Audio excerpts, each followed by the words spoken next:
Au cœur d'une galaxie incompréhensible pour les humains, Xiura était une planète dont les habitants étaient réputés pour leur beauté raffinée et leur culture sophistiquée. Parmi eux se trouvait Alra Taven, princesse héritière de Xiura, dont le regard était aussi mystérieux que des nébuleuses cosmiques, la chevelure qui cascadait en vagues argentées et la peau qui scintillait faiblement sous la lumière des étoiles. Taven était considérée comme l'une des figures les plus époustouflantes de Xiura. Les parents d'Elra avaient planifié sa vie dès sa naissance, une vie de devoirs royaux, de missions diplomatiques, d'alliances avec d'autres royaumes interstellaires, et un mariage pour apporter la paix à leur peuple face à une race extraterrestre. Mais Elra désirait plus qu'une simple vie de devoir. Elle aspirait à l'aventure, à la liberté, et peut-être même à l'amour, un concept étranger à de nombreux membres de la famille royale xylorienne, mais qui puisait ses racines dans des histoires murmurées parmi les étoiles. Un jour, en fouillant dans les archives anciennes, elle découvrit un conte transmis de génération en génération. Dans la bibliothèque du palais, Elra découvrit des histoires sur la Terre, une petite planète bleu-vert grouillante d'êtres humains.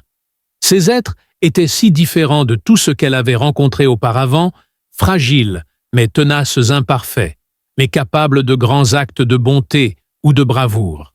Intriguée, Elra décida d'entreprendre un voyage clandestin vers ce royaume lointain, espérant y trouver des réponses, ou au moins un peu d'excitation en dehors de son destin préétabli. Pendant ce temps sur Terre, un jeune homme nommé Somme menait une vie paisible dans une paisible ville côtière. Salem ne se distinguait guère en ville. Il faisait des petits boulots dans le port, bricolait de vieilles machines trouvées sur le rivage, et passait ses soirées à contempler le ciel nocturne, rêvant d'endroits inconnus. Ce qui le rendait unique, cependant, était son insatiable curiosité et sa capacité à résoudre des problèmes que d'autres croyaient impossibles. Qu'il s'agisse de réparer un moteur de bateau cassé ou de déchiffrer des messages cryptiques laissés par des satellites Salem, abordait chaque défi avec détermination et ingéniosité. Ils étaient loin de se douter que leur chemin s'était croisé. La technologie avancée d'Emlyra la rendait invisible au radar, tandis qu'elle descendait silencieusement dans l'atmosphère terrestre. Elle atterrit près de la périphérie de Salem, choisissant un endroit isolé, entouré d'une forêt dense. Sa mission était simple, observer l'humanité recueillir des données et rentrer chez elle sans interférence. Cependant, le destin suit rarement les plans. Le lendemain matin, Somme se réveilla tôt. Il ressentit une attirance inexpliquée vers les bois, malgré la pluie persistante. En s'aventurant plus loin dans la forêt, il aperçut quelque chose d'étrange, un objet métallique partiellement immergé dans la boue. Intrigué, il s'approcha prudemment, mais découvrit ce qui semblait être un appareil extraterrestre, fusionné avec des débris terrestres. Il pulsait doucement, bourdonnant d'une énergie inédite. Alors qu'il s'apprêtait à enquêter plus savant, il fut surpris par une voix qui lui demandait « Qu'est-ce que tu fais ?» Il se retourna brusquement et aperçut une silhouette dans la brume. Elra hésita à se dévoiler de peur de compromettre sa mission, mais quelque chose chez cette humaine la faisait paraître surnaturelle. Ses cheveux argentés encadraient ses traits trop parfaits pour être vrais. Ses tentatives d'explication échouèrent, et il finit par faire un faible geste vers l'appareil. « C'est à moi » déclara-t-elle en s'approchant. « Tu plaisantes ?» Il cligna des yeux et rit nerveusement. « Alors laisse-moi bien comprendre, tu n'es pas d'ici. » Elra répondit en haussant un sourcil, et leurs interactions devinrent moins prudentes au fil des jours. Elra expliqua en termes soigneusement nébuleux qu'elle étudiait la culture terrestre, tandis que Somme lui faisait découvrir tout des cafés aux soirées. Leur lien se renforça à mesure qu'ils s'intéressaient à l'observation des étoiles. Cependant, des complications surgirent de manière inattendue un après-midi, alors qu'ils exploraient les falaises surplombant l'océan. Elijah reçut une transmission de son vaisseau, une flotte de vaisseaux de reconnaissance.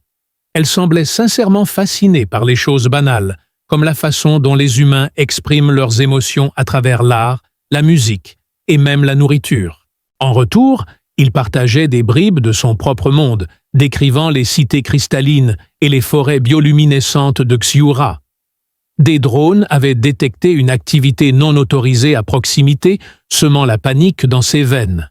Ils n'étaient pas censés interférer avec les populations locales, et encore moins nouer des liens. Si ses supérieurs découvraient sa relation avec Salem, les conséquences pourraient être désastreuses. Quelqu'un demanda « Qu'est-ce qui ne va pas ?» remarquant sa tension soudaine. Elle mentit, mais sa voix trahissait son malaise. Elle voulait juste parler des problèmes de son pays. Il fronça les sourcils, sentant qu'elle ne lui disait pas tout. « Écoute, s'il se passe quelque chose, je peux peut-être t'aider. »« Tu n'as pas à y faire face seul un seul instant, » dit-elle. Alors que le soleil disparaissait à l'horizon projetant une lumière dorée sur les vagues, Elra envisagea de se confier pleinement à lui. Cependant, l'orgueil et la peur la retenaient.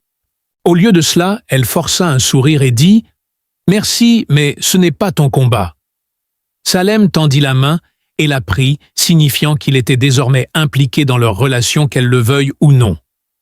Leur nouvelle connexion apporta joie et rire, mais aussi une attention indésirable. À leur insu, quelqu'un d'autre avait remarqué la présence d'Elijah sur Terre. Une faction rivale d'extraterrestres chercha à exploiter sa vulnérabilité à ses propres fins. Alors que Somme bricolait l'appareil extraterrestre dans son atelier, une nuit des silhouettes armées firent irruption et le clouèrent au sol. « Où est-elle » demanda l'un d'eux, la voix déformée par un casque qui dissimulait son visage menaçant. « Qui » balbutia sa réponse confuse. Tout cela faisait partie du complot politique de Varnak, un seigneur de guerre rusé et impitoyable. Ils traquèrent ses déplacements grâce à une technologie de surveillance volée. Lorsqu'ils apprirent son attachement croissant à Salem, ils y virent une occasion de manipuler les événements à leur avantage. Leur chef Varnak était derrière tout cela. La peur le saisit, tandis qu'il refusait de trahir Elra. Alors que la situation semblait désespérée, un éclair de lumière éclatante emplit la pièce.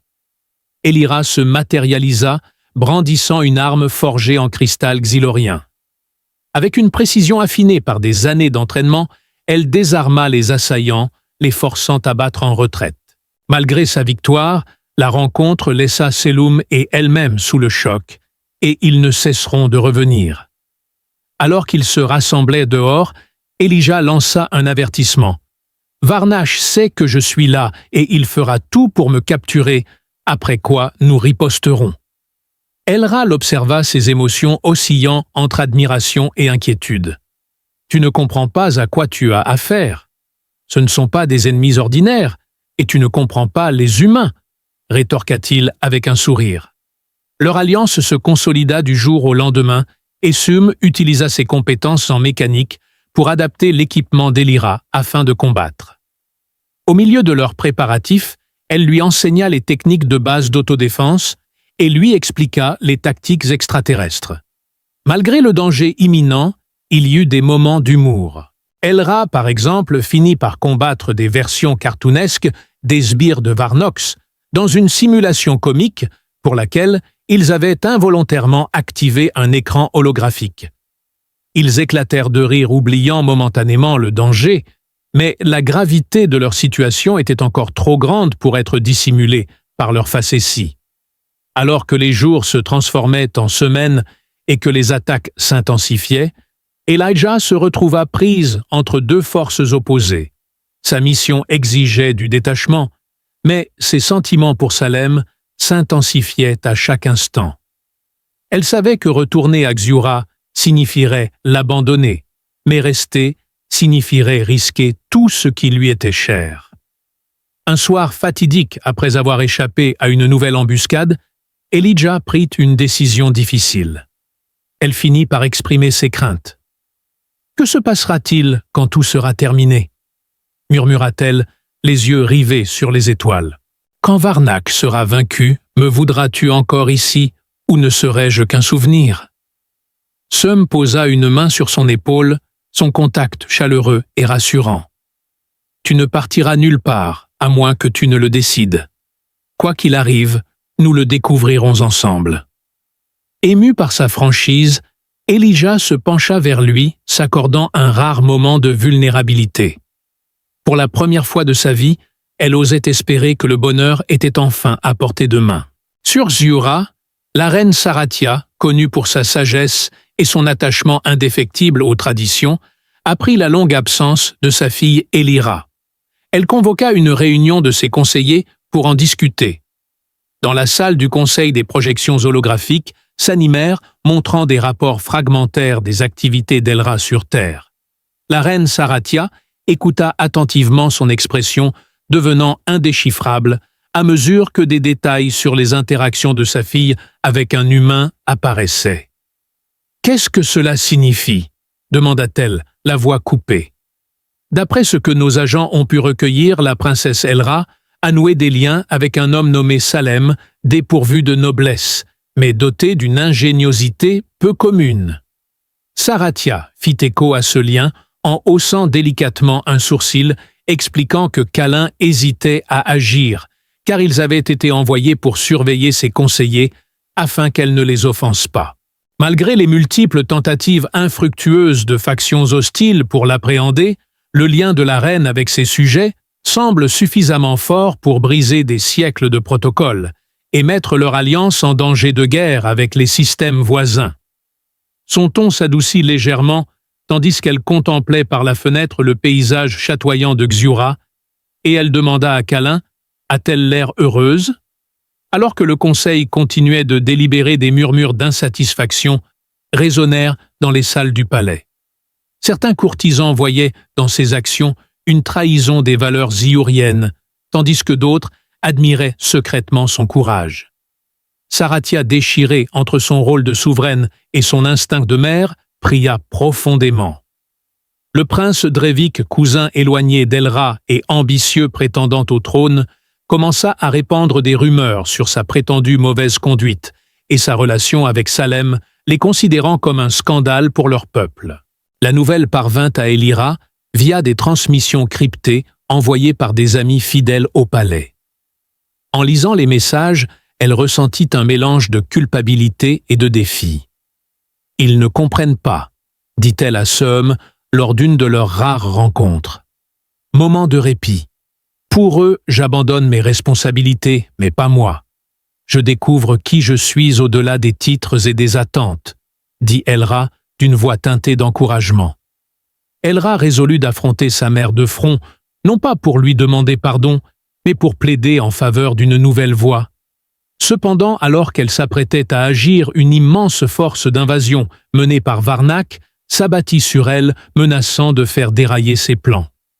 Au milieu du chaos, Elra combattit avec une férocité née du désespoir chaque coup de sa lame cristalline et chaque impulsion d'énergie de son arme modifiée. La reine et sa fille rebelle comptaient parmi les innombrables vies bouleversées par les révélations et les sacrifices consentis lors de la bataille qui s'ensuivit. L'arrivée des extraterrestres plongea la planète dans le chaos, forçant Selum et Elra à rallier des alliés humains et extraterrestres pour défendre leur foyer commun. Le besoin de se défendre et de défendre l'avenir qu'elle avait commencé à construire avec Salem rassembla un groupe d'alliés divers, dont des extraterrestres rebelles, la faune locale, et des extraterrestres déçus par la tyrannie de Varnak. Pendant ce temps, Salem se révéla un atout précieux, inventant des défenses à partir de ferraille et de technologies de récupération, et posant des pièges qui piégeaient les ennemis. Il plongea sans crainte dans la zone de combat, réparant un générateur de boucliers critiques, tout en esquivant les tirs laser. Sa bravoure lui valut le respect des guerriers aguerris, dont cesse le plus fidèle lieutenant d'Elra, qui murmura à contre-cœur « Pour un humain, il n'est pas si mal. » Il sauva leur forteresse d'escouades entières de drones ennemis. Les rangs des défenseurs furent ébranlés, le sol tremblant à chaque pas de la monstrueuse armure méca que Varnak brandissait. Elra se rapprocha de lui, ses mouvements rapides et précis, mais elle ne put égaler la puissance destructrice de sa machine. Des étincelles jaillirent au contact de leurs armes, et bien qu'elle portât plusieurs coups, les dégâts parurent insignifiants comparés au carnage que Varnac déchaîna. Somme observa avec horreur le cours de la bataille basculer dangereusement en leur faveur. Horrifiée lorsqu'Elra fut projetée en arrière par une puissante explosion qui s'écrasa contre un mur en ruine, Somme se précipita vers elle, évitant les tirs ennemis et les débris. « Tout va bien !» hurla-t-il en l'aidant à se relever. « Je vais mieux !» haleta-t-elle en se tenant le flanc tandis que le sang coulait d'une blessure. On ne savait pas si la douleur était physique ou émotionnelle. « On ne peut pas continuer comme ça, on est en infériorité numérique alors, on improvise !» grimaça Somme. Il jeta un coup d'œil au générateur de boucliers endommagé derrière eux avant de reporter son attention sur Elra. En regardant la silhouette imposante de Varnac, une idée lui traversa l'esprit. Une idée à la fois téméraire et efficace. Alors il sprinta vers le générateur se faufilant imprudemment dans le chaos. Les balles sifflèrent à ses côtés, manquant de peu leur cible, mais il persista poussé par une détermination sans faille. Finalement, il atteignit le panneau de contrôle où il commença à rediriger l'alimentation pour créer une boucle de rétroaction surchargeant le système. « Que faites-vous » demanda Elijah. Alors qu'elle s'avançait pour le défendre, Elra hurla « Défendez-moi !» Dans un retournement de situation dramatique, Salem hurla par-dessus la tanière « Donnez-moi juste 30 secondes !»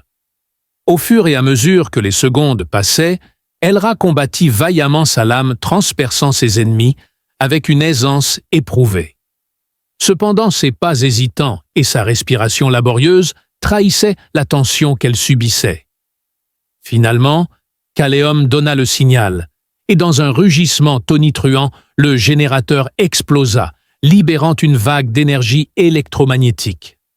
Les drones ennemis crachotèrent et s'écrasèrent leurs circuits grillés. La combinaison mécanique de Varnac se figea, le rendant immobile.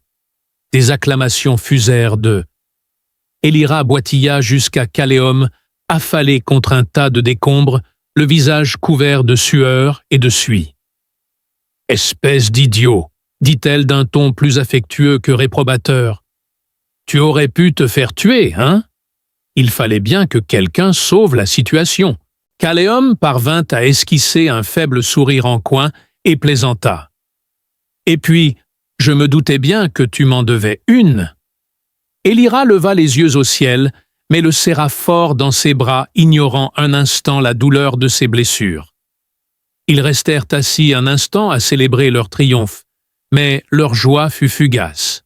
Puis, des restes calcinés de l'armure mécanique de Varnac, le seigneur de guerre surgit visiblement blessé, mais imperturbable.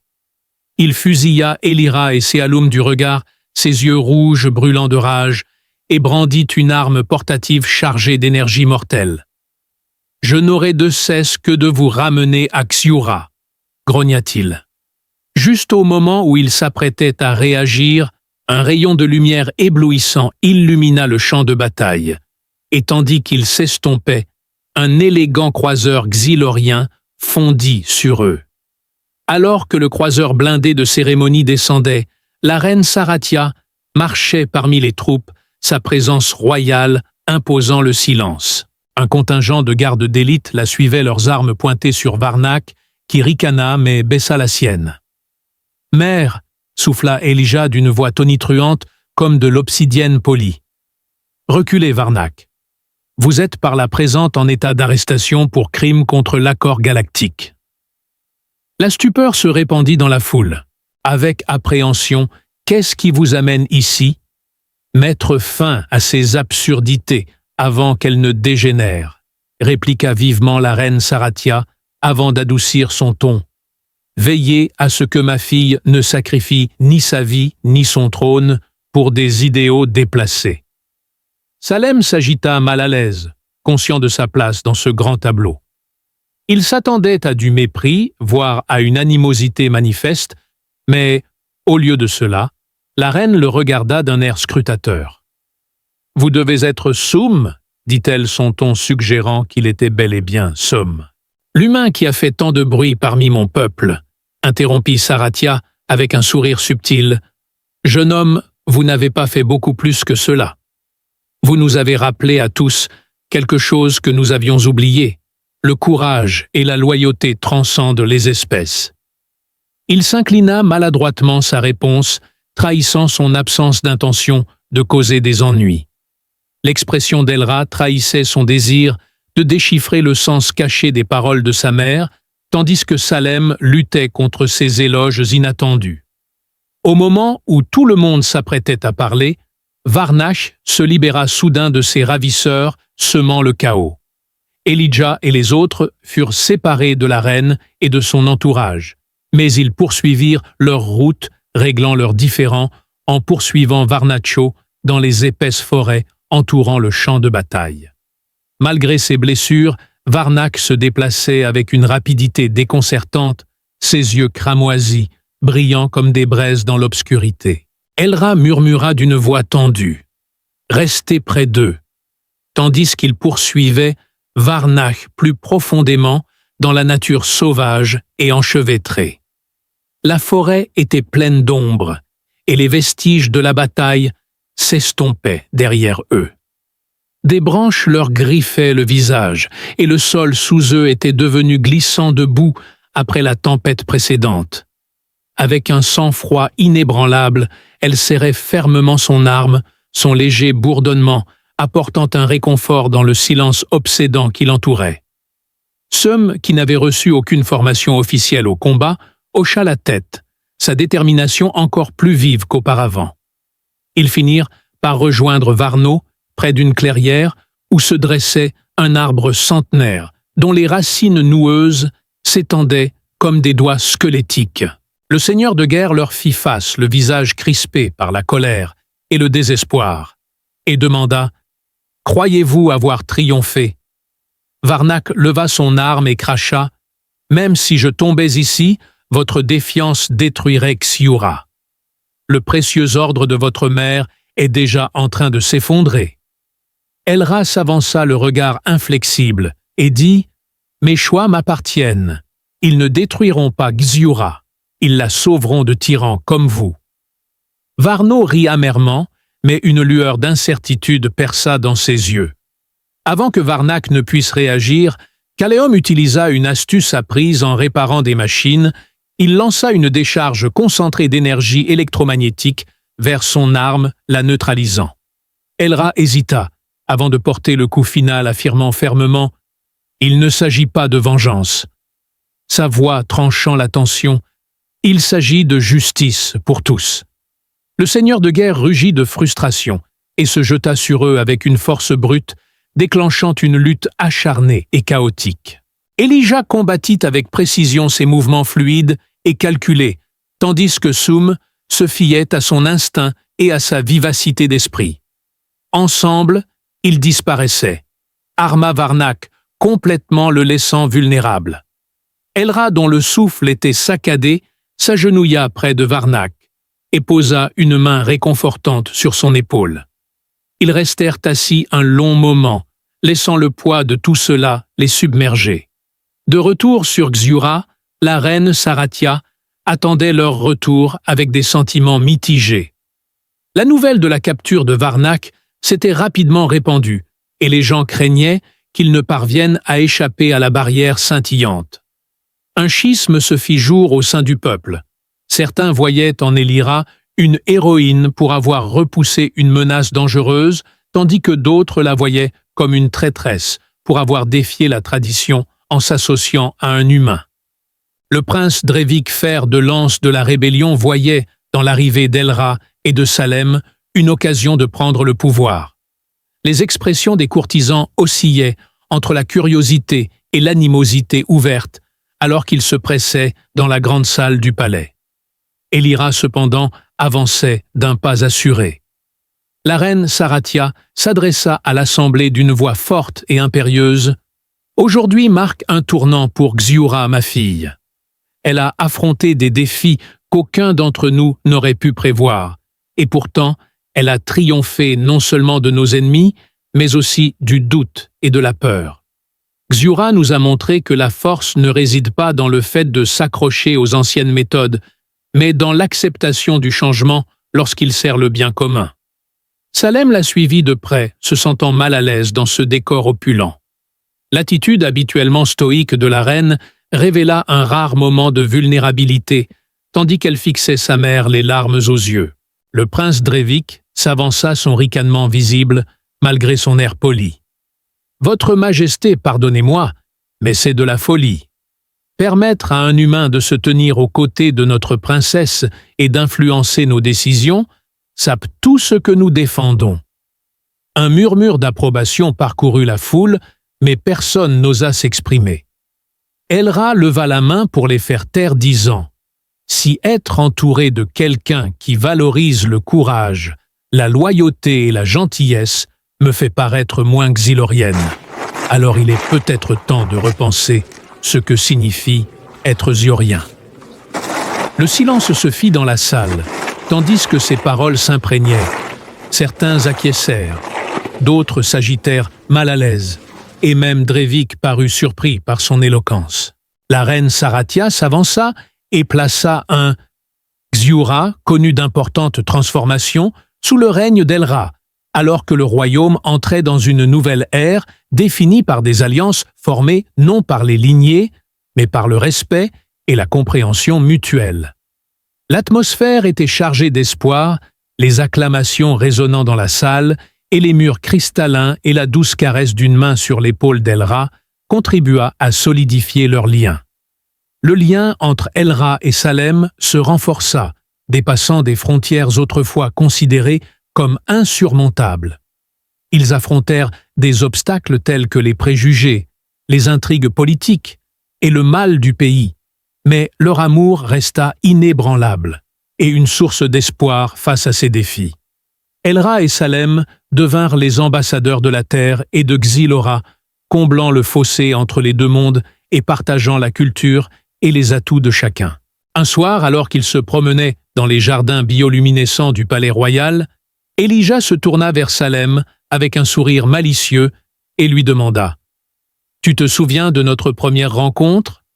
Tu pensais que je plaisantais en disant que j'étais un extraterrestre ?» Salem secoua la tête et rit. « Je n'arrive toujours pas à croire à quel point tout a changé depuis. Parfois, je me demande si je ne rêve pas. » Si Elra le taquinait, il ajouta « Ne te réveille pas de sitôt. » Ils échangèrent un rire en contemplant les étoiles un moment connectés à leur monde entouré de beauté et de possibilités. Elra et Salem comprirent que leur voyage était loin d'être terminé, mais ils étaient déterminés à affronter tous les défis qui se présenteraient à eux.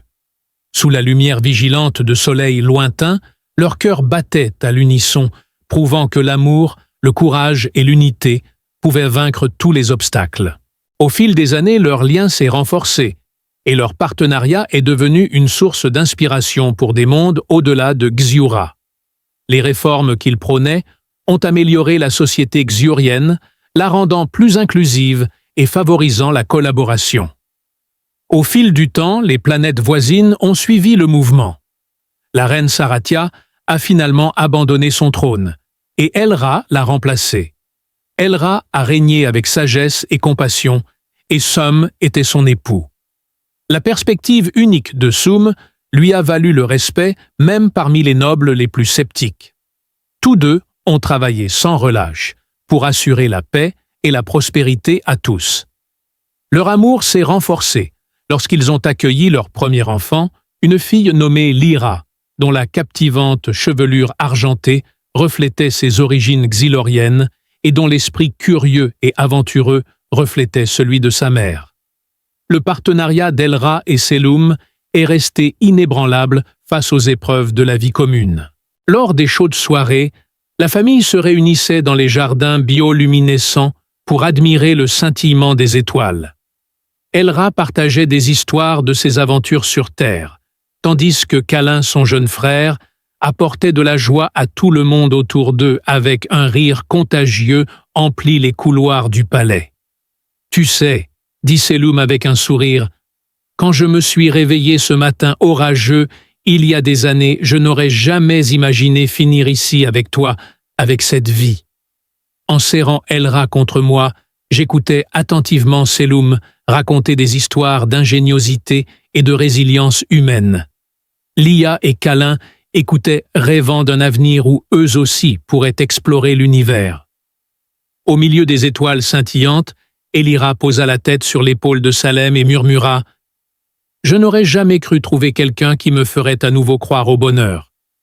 Tu m'as donné plus que ce que j'aurais jamais pu imaginer. » Elra et Salem échangèrent un regard entendu, sachant que leur voyage avait valu tous les défis. Ils avaient rebâti une vie pleine d'amour de sens et d'espoir, laissant un héritage qui perdurerait pendant des générations. Leur histoire devint légendaire, prouvant que même les liens les plus improbables peuvent mener à des résultats extraordinaires. Ils ont pu traverser les frontières cosmiques et réimaginer le sens de l'appartenance, et ainsi, ils ont vécu heureux pour toujours, leurs cœurs entrelacés, de manière permanente, comme les fils du destin.